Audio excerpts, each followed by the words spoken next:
So I think I've seen a big victory actually lately when it comes to Algorand. And what is that? Recently, the SEC just confirmed how Algo is a digital commodity and not a security. Now, nothing I say is financial advice, and a bunch of other projects also were kind of, listed as a non-security basically.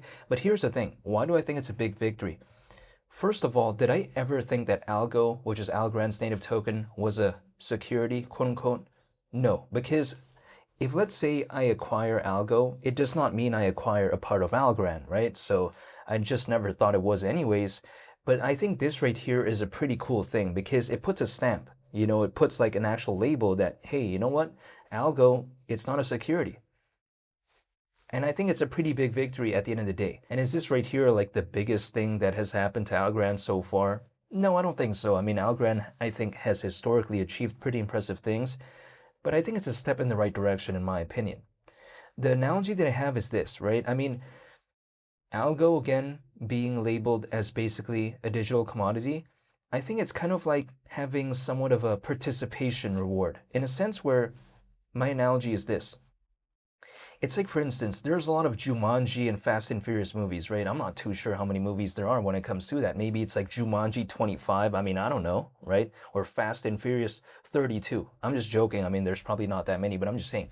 Imagine if I watched all of the movies and someone gave me a t-shirt, like Lee the Captain watched all of the Fast and Furious movies, and it's like a limited edition t-shirt. It would be pretty cool, maybe, right? If I was a fan of that. And it kind of puts a label that, you know what, indeed, I watch all of the movies. In which case, if I didn't have the t-shirt, would I forget that I watched all of it? No, I mean, I know deep down that I watched all of it in this make-believe hypothetical scenario, but that t-shirt kind of symbolizes that accomplishment.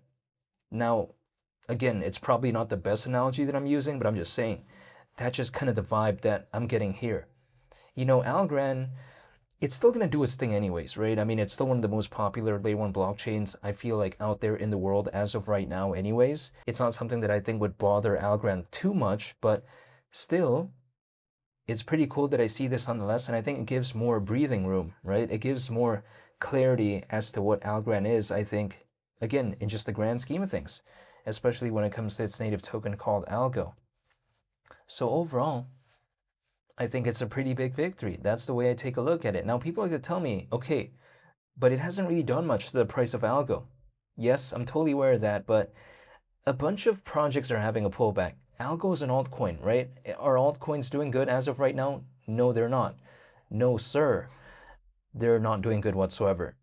But does it necessarily mean that it's a bad project, though, when it comes to Algorand? I don't view it that way, right? Because when I take a look at it, okay, sure, it's low, but I'm actually happy $4 cost averaging, which may sound kind of counterintuitive, but let me explain myself real quick, right? Because, okay, again, it's not doing good, but here's the thing. As of right now, the market cap when it comes to Algo is around 800 million. If it goes back to July of 2025, keep in mind, we're over 3 times lower than that in terms of market cap currently as we speak. Back in July of 2025, the market cap when it comes to Algo was almost 3 billion, right? Almost 3 billion.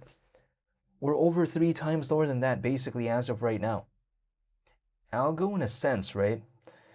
I would be very happy if there was an altcoin season, of course, but if things could just go back to July of 2025 levels, I have no complaints on my end. That's the way to take a look at it. Just because it's kind of low, relatively speaking. Could it maybe go lower? Who knows? Maybe. I mean, I can't control this situation at all, but it doesn't change the fact that we're still over 3 times lower in terms of market cap when compared to not even a year ago, right? We saw it literally, again, an almost 3 billion market cap back in July of 2025. So we're not talking about like ages ago. No, it's not true. It was just like last year, and it wasn't even over a year ago when compared to right now. We literally just saw that, right? But even besides that point, even if I take a look back a little bit farther, back in January, the market cap was almost 4 billion. And of course, I'm talking about January of 2025 when it comes to Algo, not January of this year, of course. It didn't do that good this year, but in January of 2025, the market cap was almost at 4 billion. So, I mean, Algo, let's say in a random make-believe scenario, never sees an altcoin season if it either goes back to July of 2025 or January of 2025, or even, let's say, almost a 13 billion market cap like back in 2021. Either or, I'm very happy at the end of the day.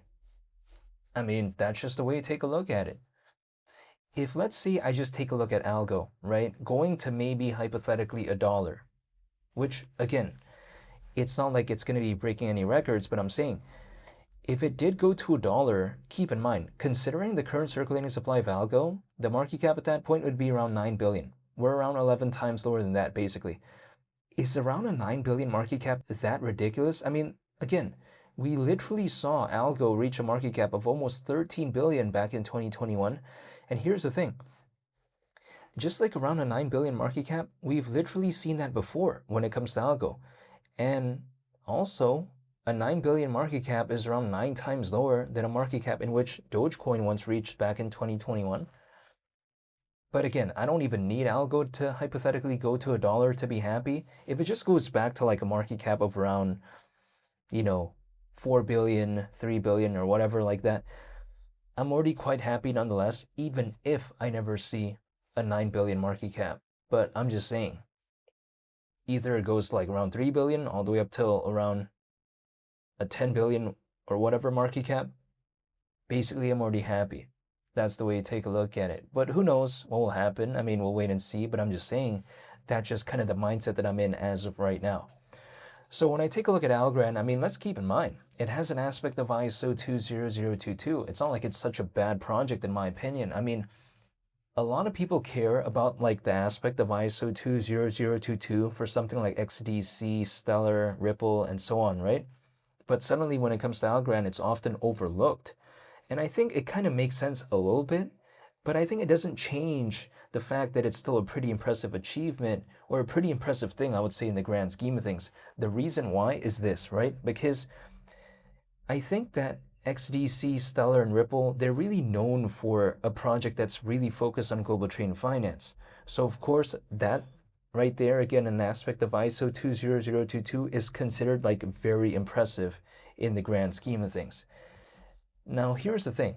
If I take a look at, let's say, ISO 20022, that right there is currently being used by many financial institutions from all around the world for something called inter-organizational data exchange. That is like cared about for projects that are focused on global trade and finance. So it's often amplified that if a project has an aspect of that, and yet again, they're focused on global trade and finance, it's considered like very cool and very interesting.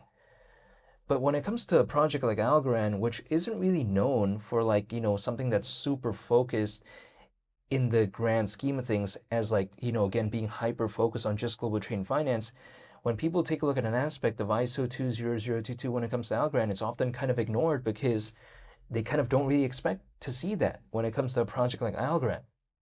But again, it actually does have an aspect of that. But if let's say having an aspect of ISO 20022 is often considered the crowning jewel for many other projects out there that are focused on global trade and finance, and a lot of people think it really matters a lot for Ripple, Stellar, and XDC, and so on. If it matters for them, why wouldn't it matter here? That's just kind of the way you take a look at it. So, I don't think it's necessarily such a underwhelming thing at the end of the day. It's like, for instance, a Ferrari is a Ferrari at the end of the day, in my opinion. So it's kind of like an aspect of ISO 20022. As long as a project can have an aspect of that, I think it's actually pretty impressive. Does it mean I will automatically believe in that? No, not necessarily, right? But still, it's pretty impressive. That's kind of my mindset. So when I take a look at something like Algorand, really, I have no reason to just quit or give up when it comes to this. I'm personally still staying patient, but I'm not telling anyone to do anything, and I'm still dollar cost averaging once a month when it comes to Algo. But I think the recent, quote unquote, big victory that I saw recently, basically, I just thought it was pretty cool when it comes to Algorand, so I wanted to make a video on it. However, I'll be sure to make more updates when it comes to Algorand, if there are any. So hopefully, I'll see you all in future videos, and hopefully, I'll stay tuned for that. I just want to say thank you for watching. It's been Lee the Captain. I'm out. Peace. Bye.